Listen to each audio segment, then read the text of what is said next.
Oh,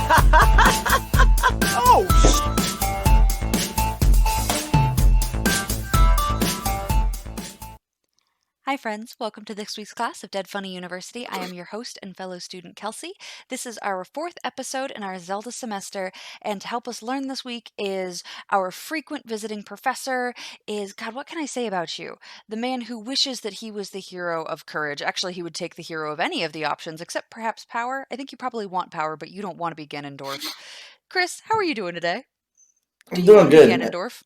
It would matter if I turned into the character, because if so, then I would only want courage. I wouldn't. I love Zelda, but I don't want to be Zelda. You don't want to be Zelda? I'd rather be Link personally, but yeah, it's a little bit. I know nothing about either of them except the little bit that you've told me, and if I have to choose between Zelda and asshole womanizer Link, I'm taking Zelda every time because he sounds like he sucks. Well, to be fair, that was just the cartoon. So. Except Link seems like a pretty fucking solid dude in the games, but he also doesn't talk either, so there's that. All right, my friend, where are we jumping in today? So we are now moving into the Force era. We had finished Chaos and Prosperity and all that fun stuff, Sky era already. We're moving into the Force era, and we're starting off with a game that I didn't play as much as I did the other ones. I did beat it, obviously, but I made sure to do my homework because there's somebody in the audience that let me know that this is their favorite game and I can't fuck it up. Oh, so you fuck it up, you done. Okay, good. So here we go with the Minish Cap. We have The Legend of Zelda, the Minish Cap, and that's the next one that we're moving into. Pretty excited about this one because, in my opinion, and it could be arguable, but I think this is probably the best Zelda handheld game they ever came out with. Some of the handheld games really felt you like leaving, like, that was all right, I guess. It just didn't have enough story to justify it being its own game, kind of thing. It seems like the way that Nintendo wanted to do it was like, okay, cool. Everybody loves our Zelda series, but they love our console Zelda series. So whenever it comes to the console, we need to go all out. But whenever it comes to the handheld games, we can experiment. And sometimes those experiments probably didn't pan out the way that they were expecting they were going to. So, yeah. Because once again, Zelda's not a handholder game. You got to figure out a lot of this shit on your own. I remember one of the things I had to do was like, I had to blow like some dust off of this fucking tune so I could read it. It took me like fucking 10 minutes to figure it out. But there's a goddamn fucking mic inside the fucking 3DS right there in the middle that you're supposed to blow into, and then it blew the dust off on the thing. And I was like, come on, all right? Like, I ain't got time for this shit. So, yeah. But anyways, the Minish Cap was a different story. One thing that I will say about the Minish Cap that everybody that's a huge fan of it isn't a fan of people saying, but it is completely true. It's a super short game. And the reason why I say it's a super short game is because the map really isn't that big. And the reason why this is such a fun game to some and why it's such a short game to the others, like people like me, who I was like, oh, okay, I see what they did here. It's like it kind of felt lazy in a sense. Once again, still a great game. It's like the perfect combination of old school and new school. Like the way it does the map, it's like the top down view, and whenever you move to a new section, it just flips that whole new section, just like the old school Zelda did. But like the graphics, as you can see, are a lot more of the newer Wind Waker and just nice, and the colors are vibrant in the game and everything else like that. But what the issue is that in this game, you have a key transformation, we'll say, and we'll dive in a little bit more than that. But this transformation let you do certain things you couldn't do before. Mm-hmm. So it was like it's like half the dungeon is you going through as Link, and then you do this transformation, and then you go back through the other half of the dungeon, which was the exact same as the dungeon. You just couldn't reach these places before. So it's the same rooms. There's just other things that you could do in there because now you're in this new transformation, and then you go back and transform back into Link, and you're good to go. Now, what do you transform into? We'll get into that. Okay. So, as the story starts, Kelsey, gosh, let me get there. I'm just an ass. I'm sorry.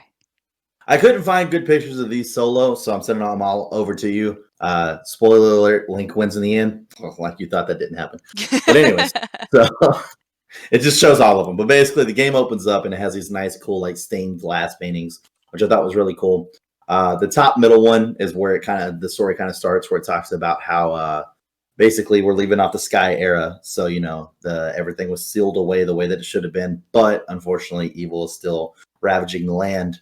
So the Picori, which you see is the top right one, the Picori come down and they bless the chosen hero with the Picori sword. And I know you can't really see the Picori, the small little things on each end of the sword, which we'll get closer into. Actually, if you were looking at the first picture that I sent you, you could see them behind Link. But that's what the Picori are. And if we're going to be politically correct here, they like to refer to themselves as the Minish. So they look like Minish Cap. flower people? I would say they're more like kind of little rat mammals, and they're wearing flower clothing. Okay. Rat Yeah. mammals sounds like a terrible way to describe somebody. I was trying to think what they, and it's like they got the elf ears, and then it's it is what it is. They're little rodents. All right, that's about it. But yeah, so they like to be called the Minish. They don't really care to be called the Picori, but even though like the whole legend is surrounding the Picori. But anyways, so they bring down the sword. That's just the legend. Was they called them the Picori, the Minish among themselves call themselves the Minish. So like outside of the Minish community, people refer to them as the Picori because that's what they were called whenever they first bestowed the sword down. Okay, thank you. Yep. So they bestow the sword down onto the hero of the people, and basically they use that sword, as you can see in the bottom left there. He uses the sword to push back evil, and then they also bestowed the that's spoiler. Anyways, we'll get there. But as you can see down there in the bottom middle is Link and obviously Zelda sealing the sword away through this gigantic chest where they sealed all the evil inside with the sword and then kept the sword there. So that's the legend of the Picori sword. It's a very short opener. It literally flaps through those couple scenes like really quick because like I said, the other three are at the end of the game. But yeah, flaps through those really, really quick. And then we kind of start out. So what's interesting about this one is that every Zelda normally has the same grand goal. It's like I said, it's your normal warrior goes saves princess. But sometimes they try to mix it up, and this is one of those where they mix it up. So it's always normally kind of like how Link and Zelda know each other from the get-go. So we have Link, who is a blacksmith's apprentice in this game.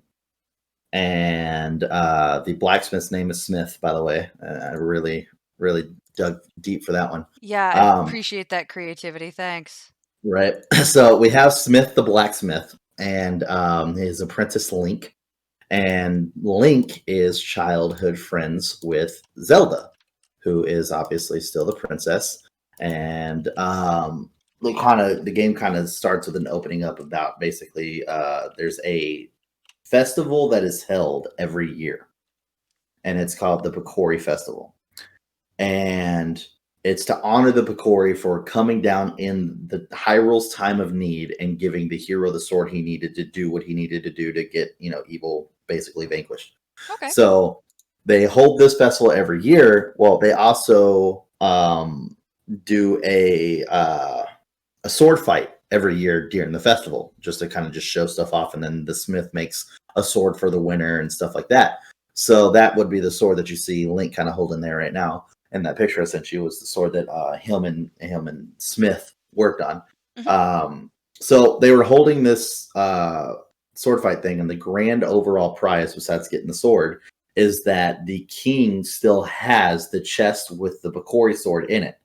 So the winner gets to come and rest their hand on the Picori sword to try to feel the power that the warrior, once yielded long ago.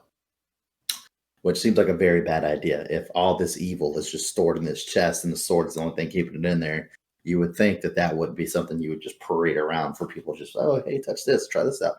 Also, what's the point in feeling the power? Like, is this like if you won the swordman contest and you got a chance to hold the handle of the sword that the legendary warrior did, like I could get it. Like if you're like a big swordsman and like you traveled all the way across the land to be able to see this sword and possibly get a chance to hold it, I get it. but it would only really make sense for people who are really big into the whole sword fighting aspect and wanting to be a hero or whatever. So that'd be my guess. Yeah, and you're not getting to wield it, you're just getting to touch the handle. I mean, if we're being fair, then there was a chest that held all the evil in it, and then there was a fucking life-size replica of the Buster Blade. Best believe holding just the handle would be enough for me. So if I'm the only person that gets to do it, God. absolutely. Yeah, no, this didn't make sense to me until we put it in the context of you and the Buster Blade, and now I get it. Don't would never be You gotta it myself, remember. but get it. You gotta remember, Kelsey. There's always a Chris somewhere in these universes, somewhere. Willing to become a swordsman, dedicate themselves to that lifestyle, enter a competition Exactly. for the sole purpose of touching a thing. Yep. Yeah. Anyways, but so this is kind of a smaller picture, but it makes it. I guess you got to click on it. But anyways, that kind of shows you like the festival setup there, with the sword in the chest. You got the Link over there to the left with his bedhead, Zelda behind the king there, and then the four-armed guards next to the sword. So everything's going great. Festival's going like it normally should, and then the whole sword tournament goes on. But unfortunately for us, there was a mysterious person who entered the sword competition and was also the winner, and that person was Vati. So Vati, you might have heard a little bit about earlier whenever we were doing just like the whole overview of the characters. But Vati is basically sometimes the villain, basically, whenever Ganon's not. Normally it's always Ganon. I think Vati's been in 2 games. I might be wrong about that, but I think he's been in 2 games. But anyways, so Vati's in this one, and he ends up winning the sword competition. So besides just winning a sword that Link still has to go get from the house to bring it to him, he wants to touch the Picori sword. Well, Link wanted to stay and watch it, so he went to go touch the Picori sword, but instead of touching it, he used magic to shatter the sword in 2. So that way, the sword is no longer. Oh, shit. Because Vati believes that the light force, which was the other item that the Picori brought down that I kind of wanted to wait for, he believed that the light force, which is supposed to be able to grant, unlimited power, was in the chest. Turns out, obviously, it was just all the evil that they stored away, and now all that's free. And before Zelda gets a chance to do anything to shut the chest, he then turns her to stone. Whoa! I was about to ask the question, so it sounded like he's not actually inherently evil, and then he turns Zelda to stone, and fuck him. So he turns Zelda to stone, and the only way to break that curse is with the Picori sword, which is now in 2 pieces. I'm so upset that he turns out, like, I'm offended, and I didn't even play these games, and I don't care about these characters, but apparently I do, because I'm offended. Right? Fucking Zelda, like, come on. Anyways, so basically he does that, and he's like, oh, fuck, all right, shit, I'm out, and he leaves. So the king and Smith and Link and the Stewart guy or whatever all get together, and they're talking in the throne room, and he's like, well, we gotta get Zelda, unstatue formed, and the only way to do that is with the Picori sword. The Picori sword is broken, and the only people who can fix it are the Picori, and the Picori can only be seen by children, and they haven't really been seen in a long time, since like almost basically since the legend where they brought the shit down. Well, it turns out that this is a special Picori festival because it is actually the century anniversary. So it's been 100 years since the time that they came down. So not only is things a little bit more active with the Picori, but also there's a legend about the life or the light force, which we'll get into in a little bit, about what happens around the 100th anniversary. So basically that's where Link is basically told, all right, go get the sword that you were going to give to the winner. Take the Picori sword and go find the Picori. And then Link is off on his journey because he's apparently the only kid that can do it, which is kind of fucked up. Because if you think about Link's day, he woke up going to a carnival. And now he's got to go save the world. All within the same span of, 4 or 5 hours. It's like, fuck me, dude. Yeah, that's a big shift. That will throw off the rest of your schedule. Just a There are little bit. probably Yep. other people that are relying on him to get stuff done, and he's like, "Toodles, yo." A little bit. Yep, just a little bit. So Link goes to try to find the Picori, basically in these woods where they're known to possibly be, and he ends up running into Elzo. I think it's Alzo. Anyways, however you want to pronounce it, ELZO. But yeah, which is this nice little bird hat. Elzo basically tells you that a curse has been placed on him, which is why he's in the form that he is, but he knows of the Minish. He's the one that kind of tells you that they like to be called the Minish and knows how to get to them. So then, of course, obviously, Link's like, okay, cool, I'll trust you because, I don't actually talk in these games and don't have a choice. So, I yeah. absolutely love the picture that you sent, though, because Yeah. he looks like the guy that shows up asking if he can buy you a drink at the bar. Like, that is absolutely the face that I have gotten at a bar from a dude before. And it's like, what makes you think you could walk up making this face? And so the fact that this is a hat making this face at a child is just kind of cracking me up. Well, it's funny because I grabbed a couple pictures of Link and Elzo together here, so that way you could kind of see. But obviously, it makes the traditional green hat that Link always wears, which is the big thing. And as I told you, there's always a Navi in every game. This is this game's version of Navi.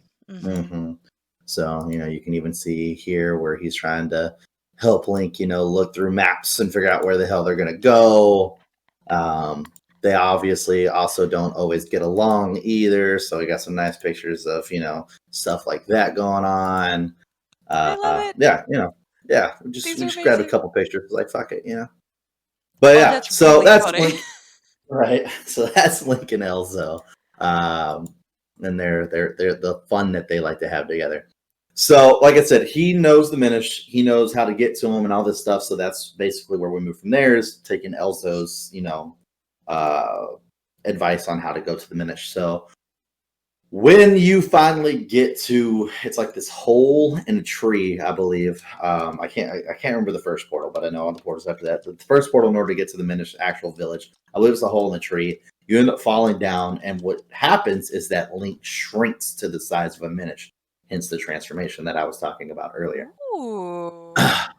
So there's little spots all over the map, and I grabbed a couple of pictures of them here and there too, so that way you could see them. But that is what a tree stump looks like with the little crack in the ground too. Whenever you go through those holes, that's a transformation. For ones that are in town, so you can do it in town, are these vases that whenever you hit them with this little, you get this item that's like a shepherd's crook. And whenever you hit stuff with it, it flips it upside down. It's one of the items in this game. That was like a vase. You flip it upside down, and it's got the hole at the top of it, so that way you can transform into the Minish. It can flip other things upside down too. It's just one of the items that you get in the game.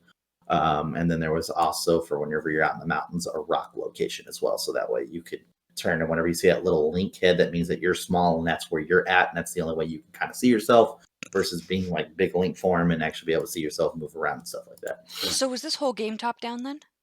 Yes, the entire game top down. Yep. And that's not the only thing. We get a couple other little items too. I couldn't find too many pictures of them, but we did find a couple that I thought looked pretty interesting, mainly because these weren't in other Zelda games. But normally they like to give you items that, the previous hero has used. But even though they say that in this game, like certain items the previous hero has used, it's like there really hasn't been any other game besides Skyward Sword before this one. So when they first made it, I don't think they had the timeline yet. But there's the mole hands, so that way he can just dig through rock and move all the way through rock caverns and stuff like that. Which I loved his face in that one, so I was it's like Lee's like, oh yeah. But this one was another interesting weapon. If we gave you mole hands, that would exactly be your face. Hell yeah, just to be able to tear through mountains and shit. Fuck yeah. But the other one with the air cannon Voss down there, that was basically whenever you were little, even if you were big too, but like whenever you were little and you had to get on like lily pads and you were in the water temples and stuff and you had to get around, you get on a lily pad and then you could shoot the air and it would move you back a spot and move you back a spot and get you all the way over to where you need to go. So neat. I wanted to make sure I brought those two up because those were two for sure that I know that haven't been in any of the Zeldas. So that way you can kind of see, most of the equipment that Link gathers over time, which is kind of cool. So yeah. But basically, Link gets to the Minish and meets them, which here we have an actual picture of just one of them, so you can kind of see them a little bit better. But basically, he makes it to the Minish and talks to them and finds out that, yes, the Bakori sword can be fixed, but in order to restore the power to it, he has to go and gather all the 4 elements in the Bakori map, which is your normal, as I told you multiple times, the 4 different, towers that you do and or temples that you do in Zelda. So nothing new. Like I said, still kind of the same. Remind me, I'm so sorry to ask, but the 4 temples, since we have only 3 elements, what's the 4th temple? So in this one, because this was one of the later ones, they actually had the 4. Okay, so I believe so. Air. Let me water, double check fire. that right quick, because I believe this. Well, it looks like it's not air. I don't know what the hell it is. It's something purple. I'll look it up while we're going. Sky, but it's definitely earth, water, fire. Yeah, I don't remember the 4th one. earth, water, fire, and something purple. Earth, water, fire, and purple. There we go. Everybody knows about the 4th element of purple. Just purple Kool-Aid. That's all it is. It's purple Kool-Aid. But anyways, but so he has to go, travel, beat all these temples, gather the element, bring it back, and that's how he's able to do it. No, it is win. Yep, it is win. Okay. It just looks weird because it's like purple, and then it's got it looks like 3 teardrops in it, all stacked together. So it did not look like it was win, but it is. Doesn't make a lot of sense. I mean, purple for wind does make sense. Oh, that's earth. Okay, so the purple is earth. It's still a weird color for fucking earth. Why the hell would you? What? No, the 2 that are challenging are water and air, because you want to do both of those as blue, and you shouldn't, because logic. Right, because green would obviously be earth, you would think, but you'd be wrong. Yeah, well, I would still think brown would be earth, but okay. Well, there isn't a brown, though. Okay, so there's purple, which is earth for whatever reason. There's what other colors? Is there red? Is fire red, or is fire, I just sent you the picture. Yeah, Oh, purple is earth, fire is red, fucking air is the green, and blue is water. Okay. Whatever. But doesn't that look like 3 teardrops in there in that purple one? Yeah. I was so confused by that. I was like, what? Oh, well, it is what it is. Anyways. So, yeah, that's the elements. So, basically, he has to travel. He has to go get all these elements and bring them back. And what's cool is that what he doesn't know is that Vati, we're going back to Vati now, Vati knows that Link has to get the 4 elements in order to fix the sword and bring it back to its power. Vati now believes that the light force is behind the sealed door. Whenever you bring the sword back to full power, it's going to open a sealed door behind the sword, which that's where Vati thinks the light force is at. So he's going to let Link gather all the elements and then steal the light force while Link is dealing with the sword.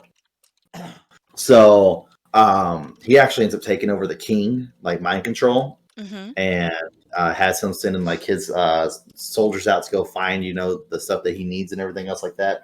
He's kind of a real dick. But yeah, so there's Vati. That's what he's working on. So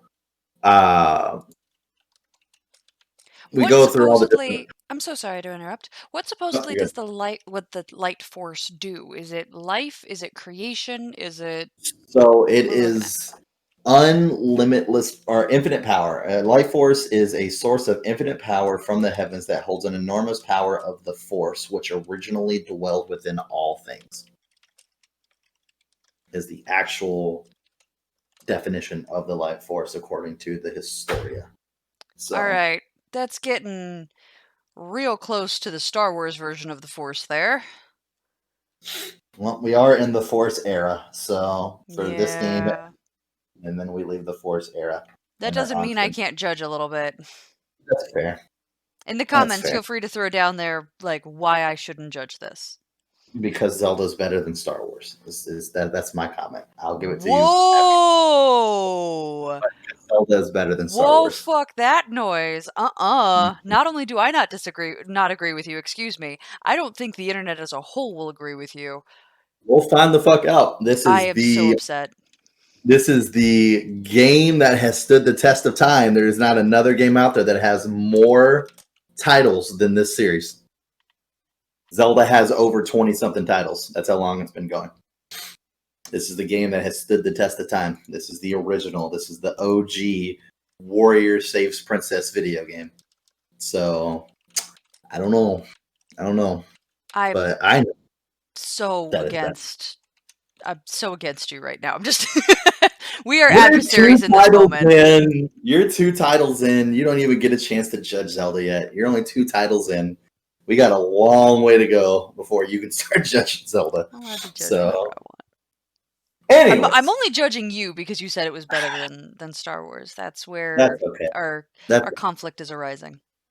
Hashtag Team Chris. Zelda's better than Star Wars. Comment section below. It's down there. Anyways, so basically we go through, we collect all of our different orbs or elements, if you will, and we're bringing them back to the Minish. Well, something else you end up finding out, because Vati kind of, basically just tries to stop you / not stop you, just to show how strong he is. Basically appears, makes like these 2 people summon and fight you. You fight them, Vati's gone. Elzo decides he's going to tell you his story. And because right now he feels that he should tell you, versus he could have probably told you way fucking earlier, but he didn't. Before you tell me the story, sorry to interrupt, one of the pictures that you sent me had Elzo instead referred to as EZIO, so like Ezio. No, Are you sure Elzo is his name? It's EZLO. EZLO. Okay, got it. That is from the Historia itself. So it's probably Ezlo. Anywhere else. Ezlo. There you go. Ezlo, whatever. Like I said, it's been a while since I played the game. And once again, they're all text-based. So it's not like anybody ever pronounces names. Anyways, Ezlo, which I'm pretty sure the people who love this game have probably been just cringing every time I've said it. That's why I wanted to correct you. That's fine. You guys can cringe. It's okay. So, Ezlo used to be a Minish himself, which you can see on the left, the old man Ezlo. You can kind of see the bird cane that he has, which kind of, and obviously him wearing the green, you can kind of see where all that kind of manifested together to make what we have now. The little Minish next to him is actually Vati. Vati used to be his apprentice. Ezlo is a mage, like he's a Minish mage.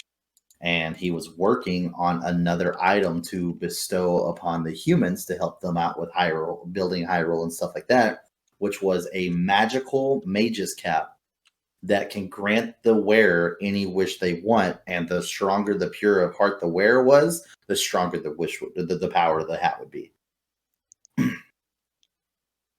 And he completed this, but unfortunately, while he was out doing some chores and came back, Vati ran up, grabbed the hat, put it on him because he's always been hateful, and it transformed himself into the dark wizard that we saw earlier, and then cast the curse on Ezlo himself to turn him into the hat. So that's who turned him into the hat. Oh my gosh! Now, woo, that came out of nowhere. So the hat that we see Vati wearing, is that the hat that? Okay, nope. No. Wait. You're talking about higher up? Yeah, in the. No, I don't know. I don't know how he uses the power personally. I don't know if he just like turned himself into a powerful mage with all the power he needed, and then he just doesn't have the hat because the hat is red. Because later on, Zelda puts it on. So, which spoiler alert, but we'll get there anyway. But yeah, later on, Zelda puts it on, and it's still a red hat. So, unless he just changed the color of it through his outfit, I have no fucking clue. Like I said, they don't really go into that. It's just he grabs it, he puts it on, and then bam, he just turns into what we saw, and then that was it. So how was he able to use it at all? Because it was meant to be tuned to somebody that is pure of heart, and if he was hateful, I don't know if that qualifies. As in, like, pure in their quest. Well, remember, it's kind of the same magic of the Triforce, and the Triforce doesn't discriminate between good and evil. So this is actually, I think, the very first magic system that I've heard of in a video game that does not differentiate between good and evil. Yep. Just pure in heart in your mission, and that's all you need. It's kind of like the Infinity Gauntlet. That also makes it more human. Yeah, exactly. So it makes it more dangerous. It makes it, where it's like, Now we really got to be careful with who gets it, so it makes sense. Yeah. And that's where I've always liked with Zelda, where it's like it could have just been hero go saves the princess, but it's not. It's hero go saves the princess, yes, but the princess is also getting herself into trouble in order to keep villain away from Triforce, using her power to make sure that that doesn't happen, and is waiting for the hero to show up so they can both take down villain. Yeah, she's looking for allies. She's not just some She's not damsel damsel in in a distress. pink dress sitting in a castle waiting for a big old thing to carry Exactly. her off. I hate Peach. Yeah, I'm not a fan of Peach You can either. tell. Sorry, everybody who's like, Peach is the best. Peach is vacant and absurd. All right, please continue. So, anyways, so Link ends up getting the 4 elements, and they obviously start to fix the sword. And where this is going to lead us into the next game is that the sword then becomes the 4 sword, which we've talked about. Well, that is the sword that whenever the wielder picks it up, it can make 3 identical copies of himself. So we now have the 4 sword, which is the second game and the last. Well, not the second game. It would technically be the third in the timeline, but the second game of the Force era and the last game of the Force era. We're not going to the 4 sword yet because we're not done here, but that'd be next episode. Anyways, so we end up making the sword back to whole. We've got the 4 sword, which Link can now transform into just 4 of himself. This isn't actually the green Link, red Link, blue Link, purple Link. This is just a Link and then kind of like after image copies of himself, where they're kind of like faded, like green Links following him around. It changes in the 4 sword, where it's actually 4 actual heroes that split out of the one with him pulling the sword, which is kind of cool. So, and one of my favorites of the handheld series. Anyways, so that's kind of where we get at. And Vati, then as Link is in with the sword, rushes in, but Link is already in there and finds out that the light force isn't behind the sealed door. In fact, it's a clue to the light force, and the clue basically is telling you exactly where it's at. So I don't know why they call it a clue, but that basically the light force lives within Zelda, which makes sense. It's the whole, gift of the goddess type deal going down through generation to generation to generation to generation. So Vati flees out of there quick, goes, grabs Zelda, takes her up to the top of the Hyrule Castle, starts a ritual to drain the life force out of her. Or the light. She's already stone, right? Yeah, she's stone at this point. How much life force is left in stone? Well, I mean, she's still alive in there. It's just stone case, I guess.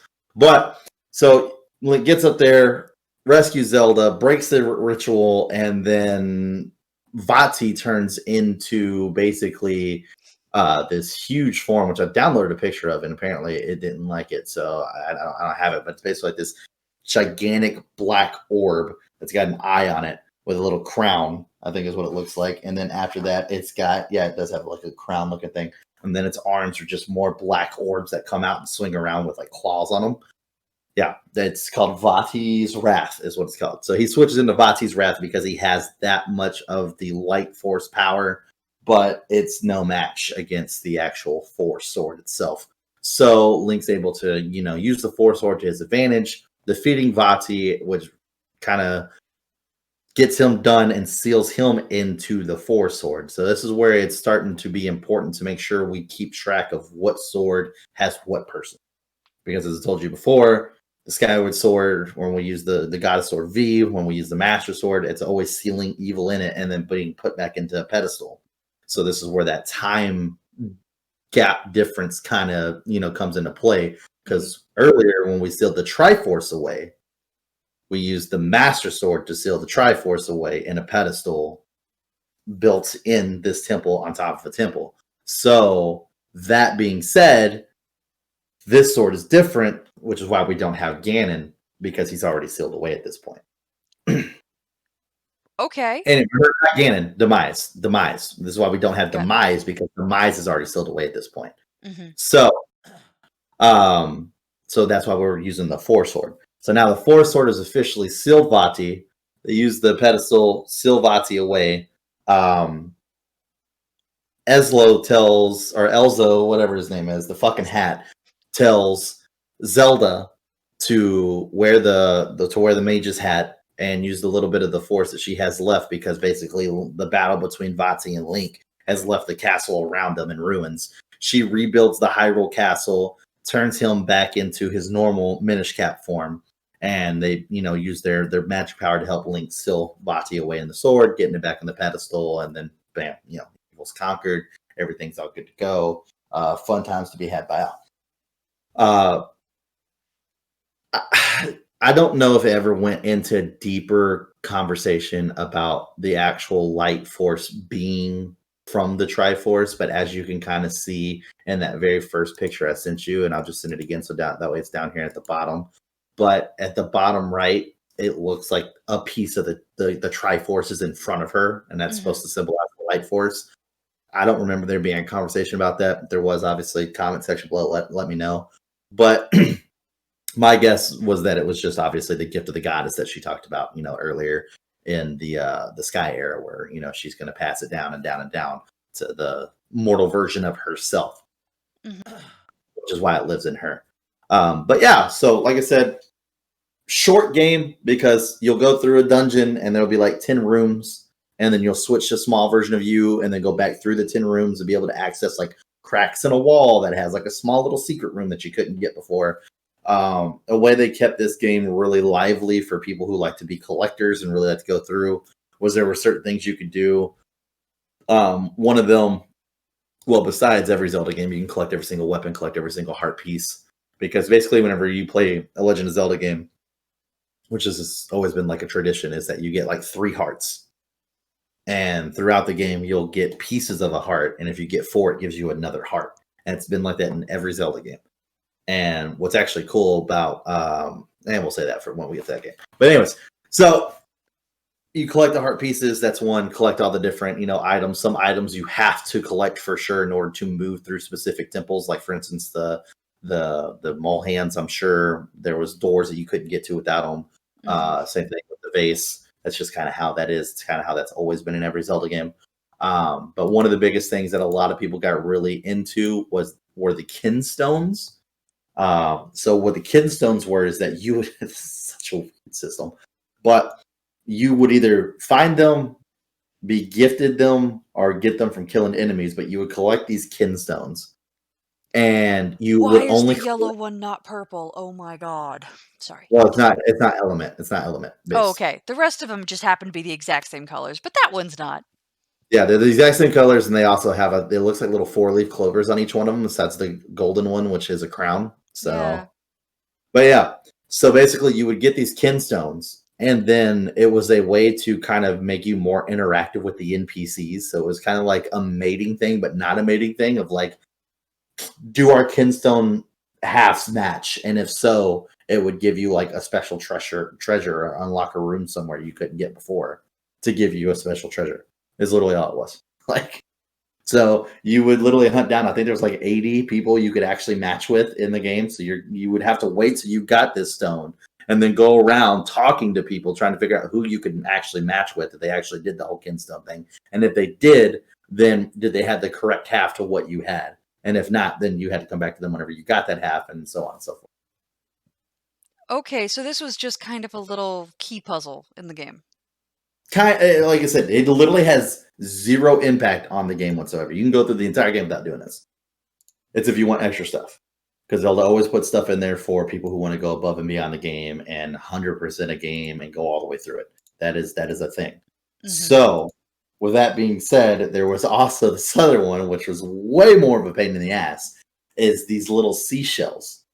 I think they're called like magic shells or something like that. And you could collect these, and then you found this secret shop. And I don't remember where it was at, but you find a secret shop, and you go down there, and you put the magic shells in this machine. And on the other side was one of those, like, like being in a grocery store or something. I don't know if your eyes ever drew to them whenever you were a little kid or not. I know mine did, because all I ever thought about was action figures and toys. So the little machines that had like the little capsules in them, the little cheap little capsules. I know what you're talking about. Yeah. Yeah, that's basically what was on the other side. And they were actual action figures. So you could collect action figures within this game and get the entire collection. Okay. And did if you got the entire collection, then it would open up a room. And in that room, there was a heart piece and a music player that you could then play the entire soundtrack from the game on, and listen to whatever track you wanted to. Did you do this? Yes, and it took fucking forever. Was it It worth got it? to the point where it wasn't. It got to the point where it was more valuable, or it was easier. It was easier to get these shells by, instead of going out and trying to farm them, to just farm rupees, which is the currency, which we haven't even talked about that, which is weird. The rupees are currencies, by the way. There's different colors. The green is 1, blue is 5, and red is 20. And then gold is 500 and silver is 100, I think. I feel like there's a 50 somewhere. I think there's a purple one that's a 50. I don't know. It's been a while I since I hope played. there is. But yeah. Anyways, I'm trying to look it up too. But anyways, that's the currency. So you would go out and you get these rupees, and you could just buy like a sack of 30 of these shells and then go down. Now, the thing that was really upsetting for a lot of people with this system is that, and quite frankly upsetting for me, was that there was always chances of getting doubles, and you wouldn't get like reimbursed if you got a double. It just, you got to go fuck yourself. So you could put more shells in to get a higher chance probability to not get it, but then it's like, how long does it take to get shells in order to be able to constantly keep, getting that fucking percentage chance up there? Yeah. So yeah, was not worth it. There's only been one Zelda game, and that's the latest one that came out, Breath of the Wild, where I physically did not do the extra thing, because I just went ahead and said, fuck it, I'm looking it up just to make sure, and I'm so glad I did, because you literally get, and I don't know if this was the people at Zelda's way to make fun of people who like to go through and get everything, but literally was the item that is completely useless just sits in your inventory to let you know that you got it, and it was the little the Kokiri kids, or Koki kids, whatever. They gave you these little seeds, these little golden seeds. And if you found some of them, you could upgrade, like, your armor and or your armor slots and stuff like that. Because as I told you in this game, not armor slots, but weapon slots. As I told you in this game, you pick up multiple different weapons and stuff like that in the Breath of the Wild one. Your swords and stuff break. If you found like all of them in the game, the guy gave you, and the thing literally looks like a fucking piece of poo, literally like the poo emoji, and it's just golden. It does nothing. Literally does nothing. So useless. I'm so glad I looked it up, because I literally looked it up and I was like, no, I'm not doing that. Not spending a ton of time to get golden poop, thanks. No, not doing that. Okay, so it does look like the reason why I was confused is that the rupees colors have transferred differently as far as value is concerned in multiple different games. And that's why I was a little confused, because in Majora's Mask, it was green was 1, blue was 5, red was 20, purple was 50, silver was 100, and gold was 200. So I was off on the gold one. It wasn't 500, it was 200. So, but I believe I just passed it up back in, what game was this one? Link's Awakening. It was 300. So it was never 500. So I was just completely wrong about that. But it was, Ocarina of Time, it's saying the silver rupee was 500 and the golden one was 200.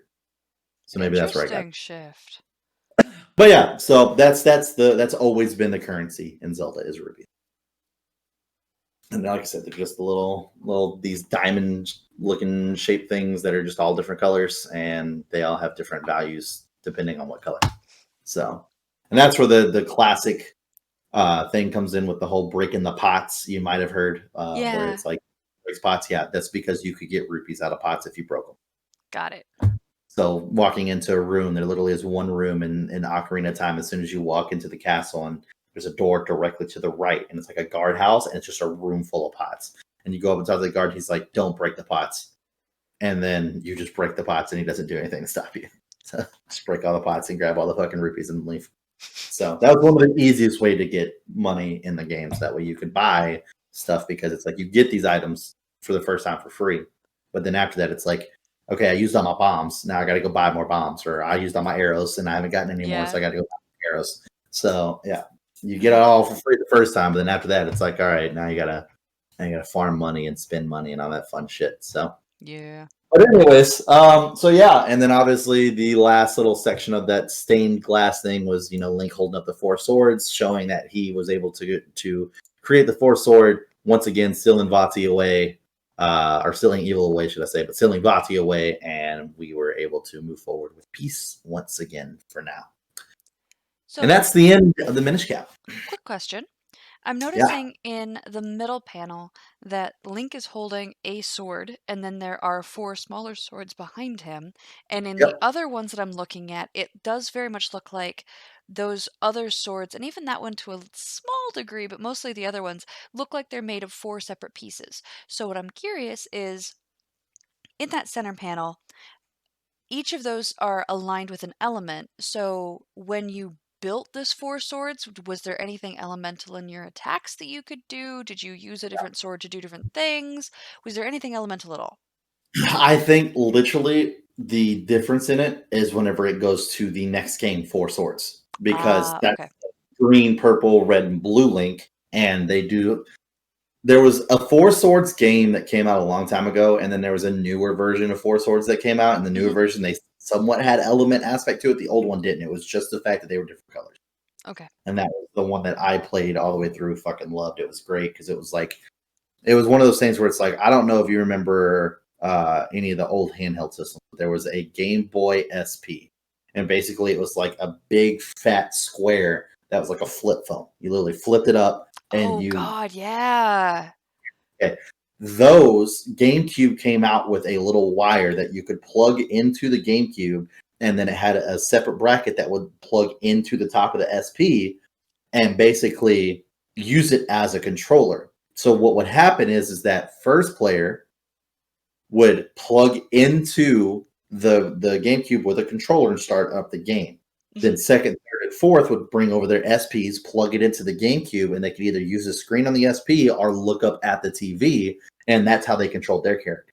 Interesting. So the different characters, and that was also the same way in Wind Waker. I found out was that if you plugged up the SP or the Game Boy Advance or whatever the fuck it was at that time, that the person got to play as Tingle technically. And what I mean by Tingle is like, because my brother did it for me, was that whenever you would go through, there would be certain aspects where like you would have to try to find harder ways around. Tingle could appear as a platform, and you could step on that platform and then move on. So that's all they got to really do. They didn't get to. They would be able to like look around the map and help you out, like map wise and stuff, but they didn't. It wasn't as good as the 4 swords aspect. That it was like their first attempt at like, oh, let's see if we can get them like another little helper or something like that. Which, by the way, if you collected all the kinstones, you got a golden Tingle statue. So big win there. We know how much you love it. So does not sound worth anyone's time. That would have made your day, Kelsey, was being able to get that Tingle statue. So. I would have been jazzed out of my mind. Every now and then, I think about how much I don't like Tingle with what little information I have. Sorry, everybody. I pick somebody and I hate them, apparently. And then I think about how much JoJo likes Tingle. Maybe I'll encourage JoJo to go as Tingle for Halloween. He's not going anywhere because A, he's too old for that, and B, COVID, but maybe I'll encourage him to be Tingle for Halloween. But yeah, I mean, like I said, it's very important to start making sure we're paying attention to the swords and what has it. Because, for instance, the next game is 4 swords, and as you already know now, Vati is stored into the 4th sword. So you should probably at this point already know who the villain of the next game is going to be if we have to use the 4 sword. So yeah, I'm going to assume Vati. It's very important to start keeping track of what sword has which big baddie slotted behind it. But yeah, that ends it for the Minish Cap. A little bit of a longer episode. We were able to make it last. I mean, I guess other little quick things to throw in there would just be like there are 3 different types of Minish. There's one that was out in the forest. They were green. There were the ones that were in town, and they were a lot more friendly towards, not friendly, but not as scared of like the normal people, Hylians and stuff. They wore blue, and then there were ones that kind of wore like this weird outfit. I can't remember what the fuck it was, but they were out in the mountains and they would always be like chipping away at rocks and shit like that. They were just the working kind, I guess. But yeah, so Aw, they none sound of them adorable. none of them necessarily like didn't like Highlands. They were just more of like wary of like, because they know they're used to just living by themselves and stuff like that. So it was getting used to that there's Highlands around, and And now they're you got one of them tiny. the same size as you and stuff like that. So yeah, Yeah. that stuff.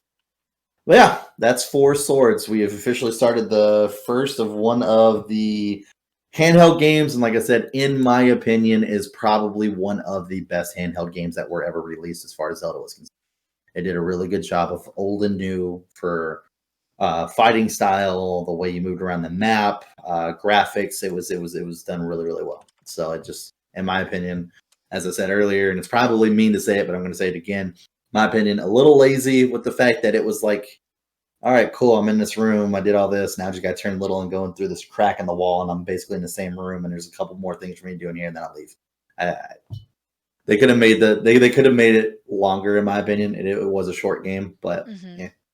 I think like total runtime, I think like speed runs, I think I've seen people beat it in like 8 hours. So yeah, See, take it it as you will. impresses the heck out of me that games like this, the speed run is 8 hours, and there are other games. I'm thinking of the the game where the guy's in the cauldron and he's got the hammer and he's trying to go up and he's trying to climb up stuff. Do you know which game I'm talking about? Oh yeah. Yeah, I don't know the name of it is, but I know what you're I talking can't about. Yeah. remember. Oh, Getting Over It. That's what it is. I'm thinking of like Getting Over It with Bennett Foddy, where that one is it's 2 minutes from where you start to where you end. And there's so many of these newer games where you can like I think Skyrim's another one where there's a plate hack where you can put yourself in against you can put a plate against a wall and then you can press your body up against it and the thing's just like, I don't know where you are, and you just like zip through the wall and you can finish the game in like less than an hour or something like that. And That's what I was telling you with the Breath of the Wild. You have like this item that lets you like freeze time on an object, because we mhm. were talking about this in a podcast where you could go fight Ganon and basically nothing but your boxers and a sword. So you can Yeah. freeze an item in time, and then you hit it a bunch to get that kinetic energy flowing through it, and then you get on it, and whenever the time thing finally breaks, it just goes fucking flying through the air. So people would go and get on like a gigantic rock and then just freeze it and then beat the shit out of it with whatever weapon they had, and then get on top of it, and they would actually use that to traverse the map to get to places faster. I didn't do that because I'm not that fucking smart. So I did it the hard way, the way the game intended you to do it. What an in So what an interesting idea, and what kind of creativity people have to come up with these different hacks to get through this stuff, because it would never occur to me to do that. It would never occur to me to push a plate against a wall and then push my body against it to see if I like glitched through. Like that would never even dawn on me. I would just go play the game the way I was supposed to. I'm too much of a rule follower, I guess, but it's really neat.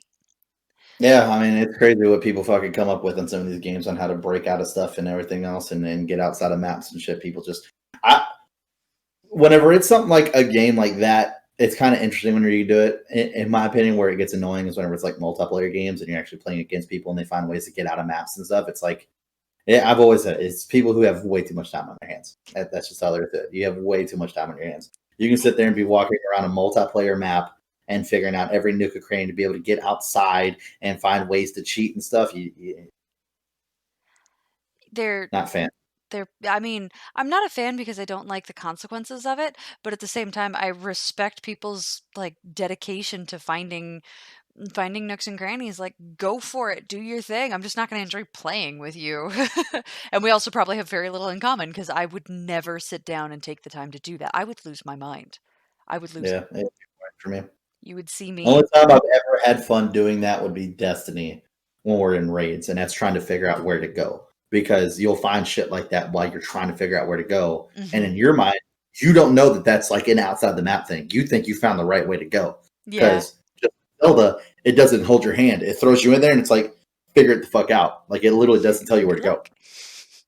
You don't know how to beat the bosses. You don't know how to fight the enemies. It's all literally get in there. You figure it out yourself, which is why I love those raids so much, because you fucking sit there and, I mean, we've tried to compete. Even the new one that's going to be coming out in November, we're going to be trying to compete for world's first on that one too. And it's just one of those where you jump in and you have no idea what the fuck's happening. You just get in and go and see how long it takes you. And I've been in raids where our first time through, we were able to beat it in fucking 10, 12 hours. And I've been in raids where we literally had to just give up because we had been up for almost a solid 20, 24 hours Yeesh. and just had to call it. So That's so long. It's so long. I love my friends, but I think we'd all be killing each other and hating each other at the end of 24 hours. But after a nap, we'd probably be fine.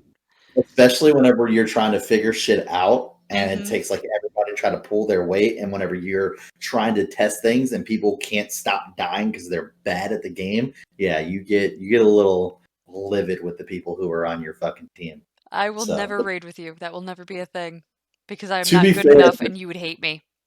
I don't necessarily hate people. What I don't, so for instance, like we had, and you'll know who I'm talking about. I'm not gonna say any names, but we had a kid playing with us. Yeah, exactly. You know what I'm saying. So whenever you have that one person versus you could have picked anybody else in your fucking goddamn clan of 80 people who literally are playing this game and wanting to be part of the raid with you, and you decide to be nice and let that person come, and they're super fucking hyper and super excited to be there and just ignoring what everyone else is saying, think that they have all the answers to fucking everything. Yeah, it was stressing. It was very stressing. That's Very that's how you make people hate you. The biggest thing that pissed me off was when we got to the end where the boss was. You would have to do these things and then get the boss to get like lowered down, and whenever he would fall down to one knee, you picked up the sword and went up there to go fight him. But if the boss reactivated and hit you, you could die instantly unless your resilience was high enough. Mine was the only one that was high enough. But this person decided they wanted to be the person that had the sword every time, so they would jump down in front of me and grab it before I would, and then run over there, hit the boss a couple times, and then die. And we have very limited revives. But if a person dies and they stay down, they have a 2-minute counter. So if you don't pick them up within 2 minutes, it wipes the entire team. Oh my god! So you have to revive them, And you only get a certain amount of revives. You get one per person, and there's only 6 people, so you get 6 revives.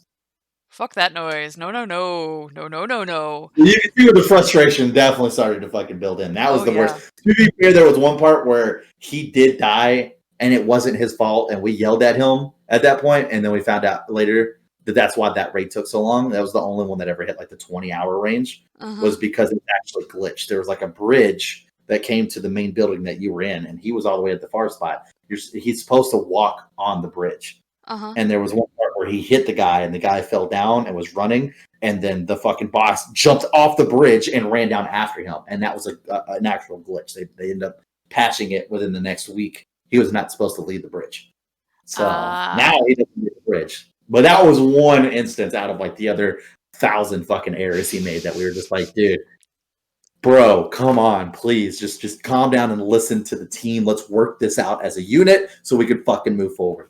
So, well, that's again the difference between working as a team, which involves not necessarily being the one to take the glory. It may mean setting up the scene so somebody else can run in and take it, but you share the glory as a team, and that is a practiced experience, and you need to, I don't know, you need to get your own pride out of the way to do that. You know me, and you know how I am with being cocky and stuff like that. That's why he thought I wanted the sword. When we tried to explain it to him that I had the highest resilience, it's like, no, Chris just wants sword because that way he can be the person who uses sword. And I was like, no, dude, like I'm the only one that can survive a fucking hit after you kick his ass for a little bit. I'm the only fucking one. You keep going out there and dying, so then it forces us to have to play super cautious because then we can't fucking die. So we know we have to use all 6 of our revives on you. And it even gets worse because it's not like we have a pool of 6 revives and we just use them on him.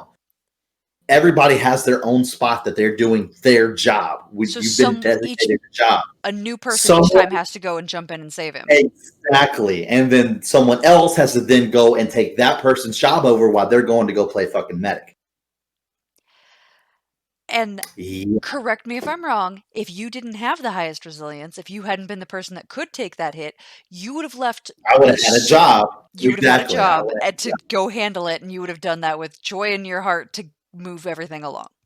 Done it every fucking raid. I'm not the relic holder every raid. Not even close. So we all make up a plan, and it all depends on basically who's the highest level, who's the lowest level. If you're the lowest level, you're probably going to get stuck with the not so fun jobs, but you had every chance that everybody else did to level up, and you chose not to. So Nah, we're It's fine. what's best for the team as a team. Oh man. Well, we promised you that on every DFU with Chris there will be a rabbit trail. That was our rabbit There you trail. go. We have gone on it, and that's Woo! going to do it for our 4th class on Zelda. If you enjoyed this content, please like and subscribe and turn on the notifications so you know when to come to class. Please also come and jump with us and jump into the comments below and interact with us. I want to know whether you are Team Chris and Zelda or Team Kelsey and Star Wars. Throw that in the comments because I want to prove to Chris that he is And, wrong and that the Star Wars fandom is larger. none of this cowardly shit. I like both. No, it's one or the other. All right. If you're gonna be, I like both. Don't even comment. Don't even comment. I don't want to hear I this. I like both. disagree. You Choose like a both. side. Throw that in there Choose, too. We'll count that as choose a a vote for Team fucking Kelsey. side. Choose a side. Okay. There's not 2 presidents. There's not 2 popes. That's not how it works. Historically, there's been 3 popes. All right, so you got nothing to stand on there. There hasn't been 3 presidents, so I still have something to stand on. So boom, roasted. Anyway, Historically, during the Civil War, somebody else did declare themselves president. Kelsey, okay? History doesn't support you.